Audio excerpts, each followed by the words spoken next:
The wedding tent smelled like cedar and champagne, and the particular kind of contempt that only a man like my brother-in-law could manufacture on what was supposed to be a joyful occasion. He was holding a microphone, looking at me across 200 guests, with that smile he'd been perfecting for 30 years, the one that said he was doing me a favor just by acknowledging I existed. I'm getting ahead of myself. My name is not important.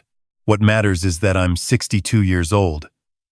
I've been married to my wife for 34 years, and for most of that time, her brother Derek has treated me the way most people treat a draft. Notice something unpleasant that arrives uninvited and refuses to go away on its own. We live in a small house in Coquitlam, just east of Vancouver.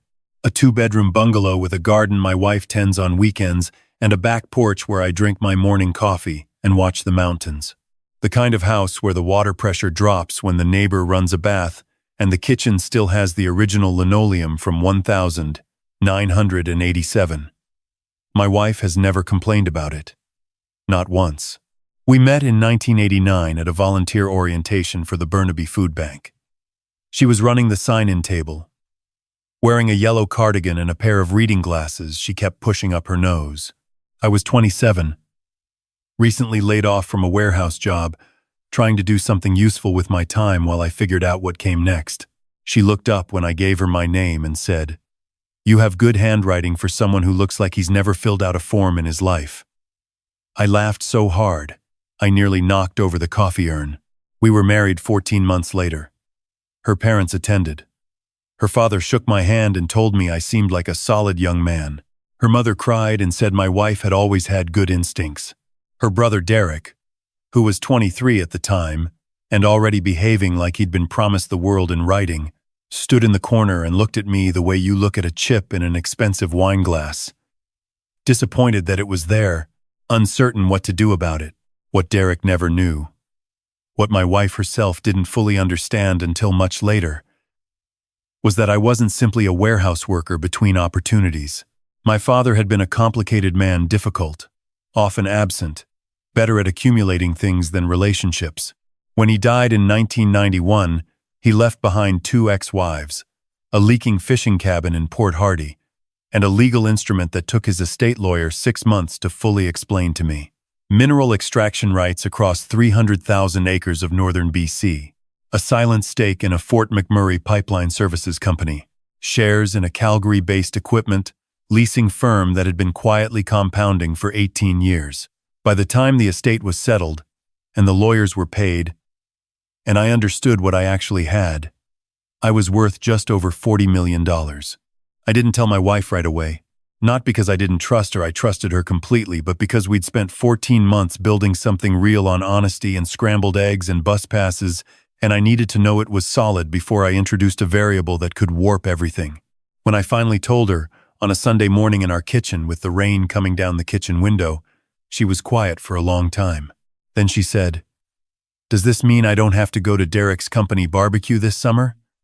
I told her it meant whatever she wanted it to mean. She said she still wanted to keep her job at the elementary school library. That was my wife. I went back to school, got my teaching certificate, spent 22 years teaching high school science in Coquitlam, which I loved genuinely and without any performance in it. The money sat in numbered corporations and index funds and, starting in 2001, in a series of investments, I managed quietly through a holding company registered in British Columbia under a name that meant nothing to anyone who heard it. I was careful about that. Derek had started Caldwell Construction in 1998 with money his father lent him and a contract he'd gotten through a friend of a friend connection at the city of Vancouver. He built it into something real. I'll give him that: commercial construction, industrial projects, some residential development on the side. By 2006, it was doing serious work. By 2015, it was handling contracts across the Lower Mainland and into the interior. He'd gotten his son Ryan a VP position before the boy was 30. He drove a black Range Rover and kept a ski chalet in Whistler, and talked about the company at every family gathering as though he were describing the construction of the pyramids.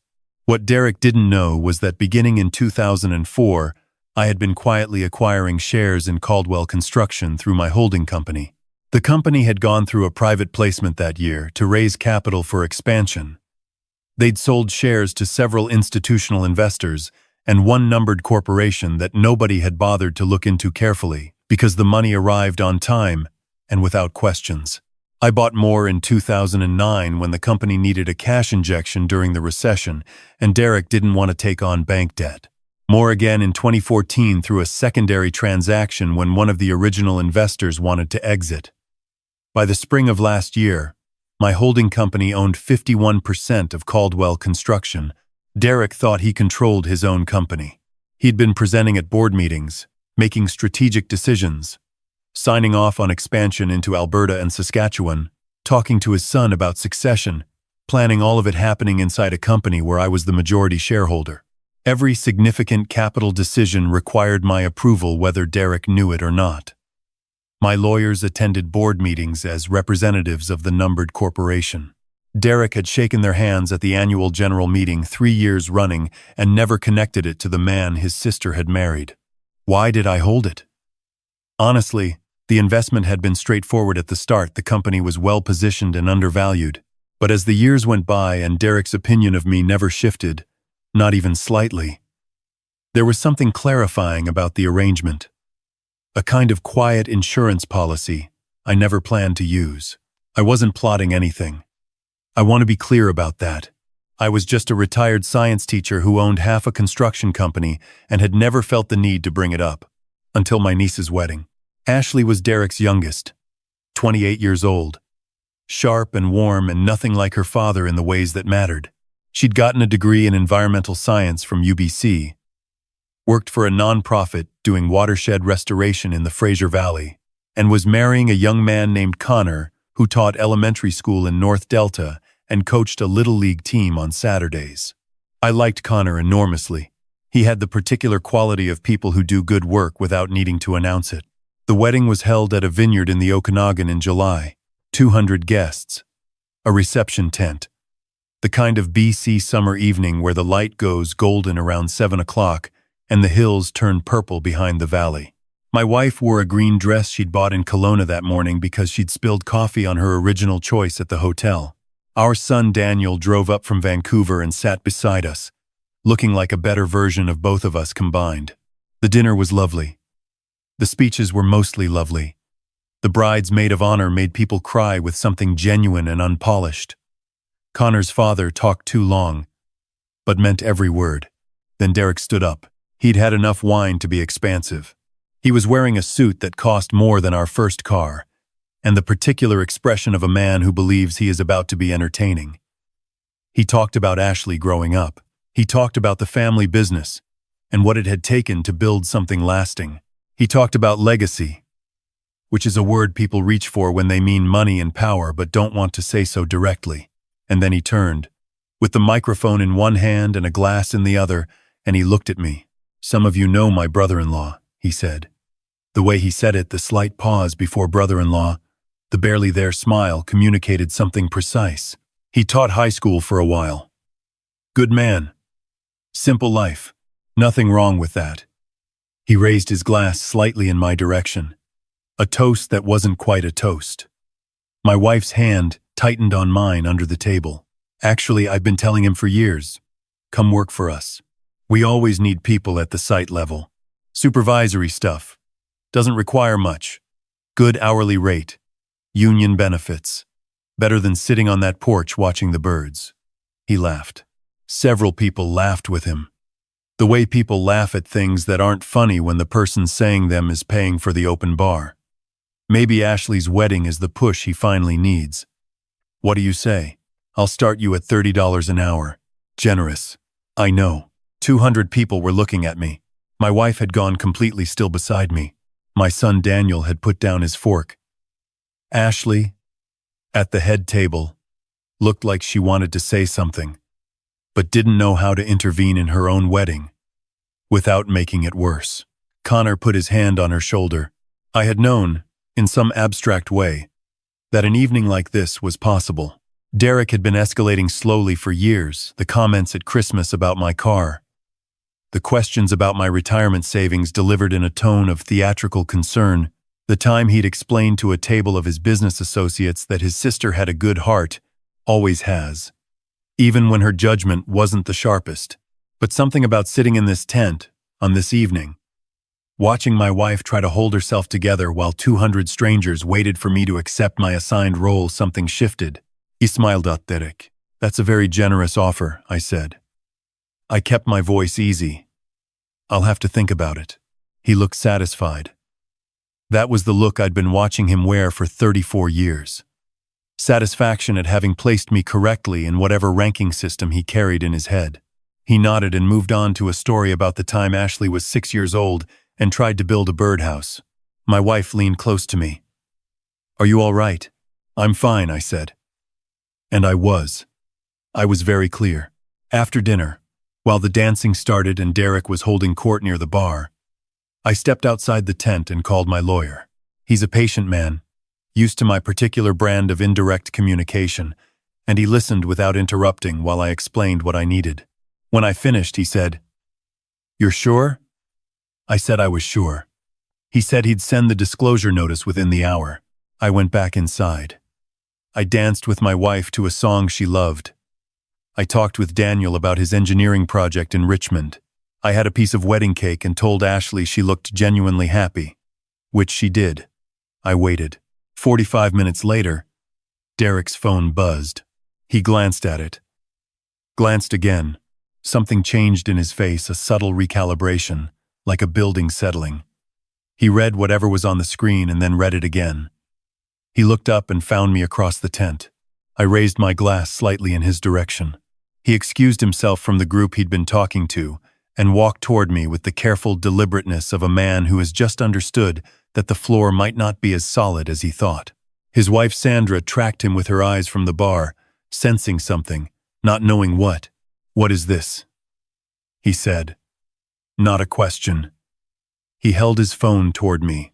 On the screen was an email from my lawyer's firm, a formal notice of beneficial ownership disclosure, addressed to Derek's corporate email, copied to the BC Securities Commission, informing him that Caldwell Holdings BC Limited had filed the necessary documentation to publicly reveal its ownership position in Caldwell Construction Group. Caldwell Holdings BC Limited owned 51% of the company. Caldwell Holdings BC Limited was controlled entirely by me. "It's a disclosure notice," I said.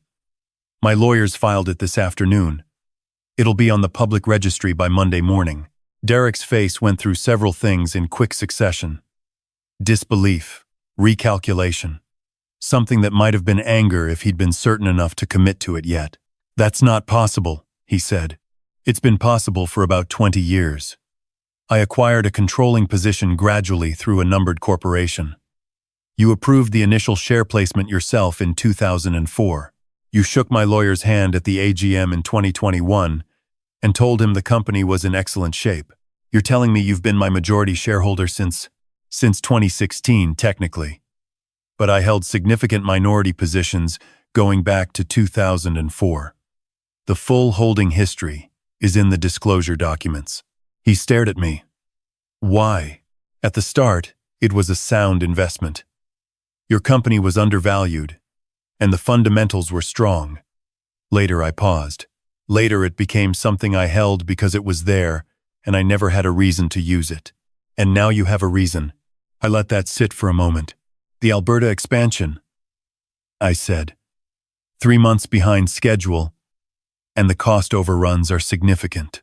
The Kelowna development where the environmental assessment was handled improperly. My lawyers have been watching that file with some concern. And your son Ryan's promotion to VP of Operations, which happened 18 months ago without a board vote, which I understand was an oversight but is technically a governance problem. I wasn't angry. I want to be clear about that. I was calm in the way that comes from having made a decision and being at peace with it. I've been a silent partner for a long time. Derek, I think it's time to stop being silent. He set his jaw. This is about tonight. That speech. Tonight was clarifying. But tonight wasn't the cause. You own half my company, and you drove here in a 15-year-old Subaru. It's reliable. My sister has been living in that. He stopped himself. Your sister has been living exactly the life she chose, I said. She knew about the money. She's known for years. She chose the house in Coquitlam and the library job and the garden. That was her decision, not a limitation. The difference between us, Derek, is that my wife never needed a company to tell her who she was. Sandra had appeared at his elbow now, reading the situation without having the information for it. She looked between us. Derek, what's happening? Give us a minute, he said. She gave me a look that wasn't unfriendly. Sandra had always been more complicated than her husband and moved away toward the bar. What do you want? Derek asked. I've asked my lawyers to schedule an emergency board meeting for Tuesday. As majority shareholder, I have the authority to call it. On the agenda, a review of the Alberta and Kelowna files, a formal motion regarding executive compensation and appointment processes, and a discussion of leadership structure going forward. His face went tight. Ryan has worked for that company for 8 years. Ryan has been paid for 8 years. Whether he's worked is what the review will determine. I wasn't being cruel. It was simply the truth. If the review finds he's been carrying his weight, he'll have nothing to worry about. I have no interest in punishing people who've done nothing wrong. And me? I looked at him. In 34 years, he'd made one gesture toward me that I could classify as warmth. The first Christmas, after my wife and I lost a pregnancy, he'd shown up at our door with a bottle of scotch and no speech prepared and just sat at the kitchen table for an hour. I'd never forgotten it, mostly because it was so completely isolated from everything else. You built something real, I said. Whatever I think of how you treat your family, you built a company that employs 300 people and does serious work. I have no interest in destroying that. What I want is honest governance, a board that functions properly, a CEO who is accountable to the shareholders, including me. If that's you, if you can accept that and work within it, then we find a way forward. And if I can't, then the board votes on new leadership, and we find someone who can. He was quiet for a long moment. The music had shifted to something slower inside the tent, and I could hear my wife laughing at something Daniel had said, that particular laugh she has that sounds like it starts somewhere deeper than most people's laughs. 30 years, Derek said finally. I spent 30 years building that company. You spent 30 years building it. I spent 20 years funding it. Maybe it's time we both acknowledge that the full picture is more complicated than either of us wanted to admit. He looked at his phone again, at the disclosure notice still on the screen. Does Catherine know you're doing this tonight? She knows about the investment. She doesn't know about tonight specifically. I paused. I'd like to tell her myself. He nodded slowly. There was something in his face that I hadn't seen before. Not defeat exactly, but the particular look of a man who has been living inside a story about himself and has just encountered the part he edited out. You could have done this years ago, he said. Anytime you wanted. Yes. Why didn't you? I thought about how to answer that honestly. Because as long as you were just being unpleasant to me, it wasn't my business. You can think whatever you want about me, Derek. You can tell people I'm not ambitious enough, not successful enough, not the right kind of man for your sister. I can live with that. But tonight you did it in front of 200 people at your daughter's wedding. And one of those people was my wife. And she spent 34 years not asking for anything from your side of the family except to be treated with basic respect. That's what changed. He was quiet for a moment. Then he said something I genuinely didn't expect. She deserved better from me. Your wife did. He wasn't looking at me. He was looking somewhere over my shoulder, toward the tent.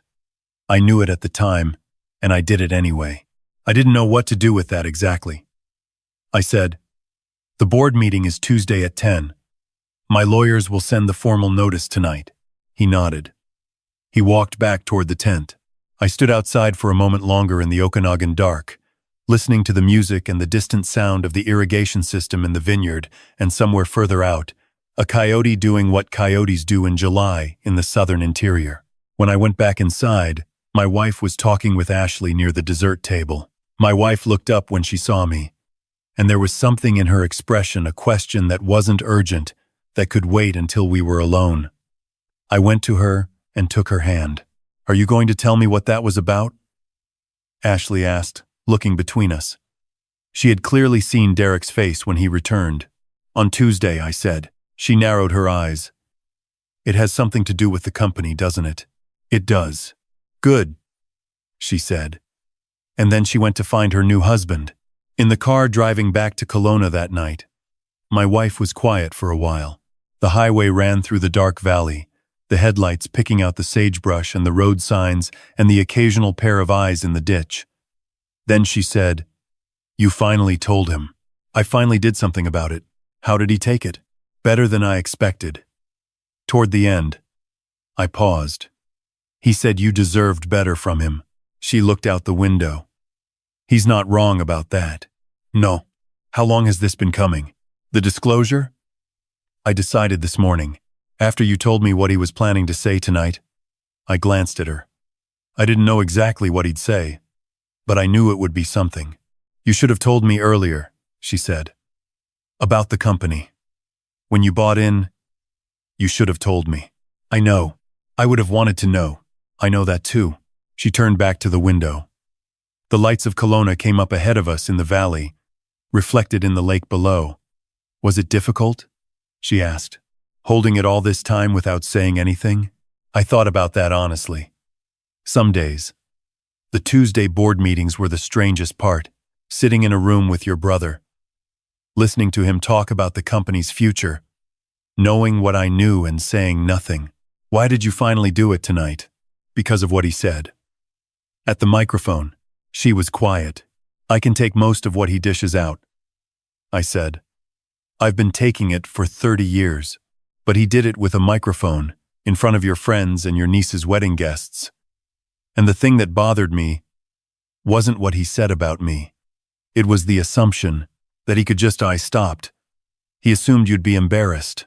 He assumed you'd want me to accept it and be grateful. He doesn't know you at all after 34 years. She reached over and put her hand on my arm. She left it there for the rest of the drive. The board meeting happened on Tuesday as planned. Derek had clearly spent the weekend preparing. He came in with 2 lawyers, a file of his own, and the careful stillness of a man who has decided how he wants to conduct himself. Ryan was not present. Sandra had called my wife the night before and talked for an hour, and I didn't ask what they said. The agenda moved methodically. The Alberta and Kelowna files were reviewed with the kind of detail that left no room for interpretation. The governance irregularities around Ryan's appointment were acknowledged and noted for correction. Derek answered questions from the other board members with more transparency than I'd expected, which I respected. When we reached the discussion of leadership structure, Derek's lawyers submitted a proposal. Derek would step into a chairman role, with reduced day-to-day authority but retained ceremonial presence, and a salary commensurate with his experience. A professional CEO would be hired through a proper search process, with qualifications that had nothing to do with the Caldwell family name. Ryan would be evaluated fairly against the standards of his actual role. It wasn't exactly what I'd outlined at the wedding. It was better. It meant Derek had thought about it seriously. I looked at him across the boardroom table. He met my eyes without flinching. The board voted in favor. Afterward, in the hallway outside the boardroom, Derek stopped me. His lawyers had gone ahead. We were alone for a moment. "I owe you an apology," he said. "For which part?" A small sound that wasn't quite a laugh. "Most of it." He looked down the hall. "I spent a long time deciding what kind of man you were and never updating it. Even when the evidence suggested I was wrong." He paused. "You kept my company solvent through the 2009 recession. My lawyers told me this morning. Without that capital injection, we'd have had to sell assets at the worst possible time. I didn't know it was you." "It was a good investment," I said. "It was a generous act," he said. "By someone who had no reason to be generous." I didn't know what to say to that. So I said, "Ashley seems very happy." He softened visibly. "She is. Connor's a good man. He coaches Little League." "I know. I went to one of his games last month." He said it almost shyly, like an admission. He let the kids call pitches. "Worst strategy I've ever seen." They loved it. I smiled. "I'll see you at Christmas, Derek." "Yes," he said. I suppose you will. That was 6 months ago. The new CEO started in October, a woman with 20 years in commercial construction, no connection to anyone's family, and a straightforward way of talking about problems that the board found immediately refreshing. Ryan accepted a lateral role with a clear performance framework, and by all accounts, he's been rising to it. The Kelowna situation was resolved with the relevant municipality through proper remediation process. The Alberta project is back on schedule. Derek and I are not close. I want to be honest about that. We are not close, and we may never be. And I think we've both accepted that there's a kind of peace available in that acceptance that wasn't available in the pretending. He called me in September to say he'd been offered a speaking spot at a construction industry conference, and he wanted to know if I thought it was worth doing. I told him I thought it was. He went, and apparently did well. He texted me afterward, which is the first time he'd ever texted me directly in 34 years, and just said, "Good advice." I still have it on my phone. My wife extended the volunteer hours at the food bank where we first met. She's running the Saturday morning shift now and has been for 2 years. Our son Daniel and his partner came home for Thanksgiving, and Daniel made the turkey, which he does every year, badly and confidently. Ashley and Connor are expecting a baby in March. She called to tell us before she told most people, which meant something. We still live in the house in Coquitlam. My wife still tends the garden on weekends. I still drink my coffee on the back porch in the mornings, watching the mountains go through their daily performance of light and weather. The money is still in the numbered corporations and the index funds, and now, openly, in a majority stake in a construction company that employs 300 people and is run properly. People who know about the money sometimes ask me why I live the way I do. Why the Subaru? Why the modest house? Why the years of teaching high school science to teenagers who mostly wanted to be anywhere else? They seem to believe there's a gap between what I have and how I live that needs explaining. I don't find it confusing at all. The money was always a tool, a way to provide security, to help people, when help was needed, without making it a transaction. My wife understood that before I did, actually. She understood it back when we were both volunteering at a food bank on a Wednesday evening in 1989, with no particular expectation of what would come next. The work mattered because it was useful, not because of what it said about the person doing it. Derek spent 30 years deciding that the work you did told you what a person was worth. He built a company on that belief and ran it that way and shaped his family around it. I'm not sure he's done believing it. Those things don't change quickly in a person, but I've watched him, in the last 6 months, make small adjustments. Calls he makes now that he didn't make before. Dinners he attends that he would have skipped. A text about a conference speech. These are small things. But small things, consistently, are how people become different from what they were. I learned that in a classroom, actually. The kids who came back 5 or 10 years later to say something had mattered were never the ones who'd had the big, visible moments. They were the ones who'd had something quiet repeated often enough that it eventually became part of how they thought. The periodic table. The logic of a controlled experiment. The idea that the answer you get depends entirely on the quality of the question you're willing to ask. My wife asked me once, after everything had come out, if I regretted holding the secret as long as I did. I thought about it for a real minute. Before I answered, "No," I said. Not the secret itself. The money, the investment, the numbered corporation sitting in the provincial registry all those years. That was just business, and I'd conducted it honestly. What I regretted was the smaller silences, the times I could have said to Derek, directly and without drama, that the way he spoke to my wife in front of other people was something I wasn't going to accept anymore. I had all the leverage in the world, and I used none of it on the thing that actually mattered, which was her dignity. She said, "You were protecting the peace." I said, "I was avoiding the discomfort." She thought about that. Then she said, "You made it right. Eventually." At a wedding, I said, in front of 200 people. With a disclosure notice. She laughed. "It's a good story." It is. It's a better story than I would have written if I'd planned it. The best ones, usually, are the ones where you don't quite know how you arrived at the moment you're standing in. only that the moment is real, and the people standing in it with you are exactly the people you'd choose.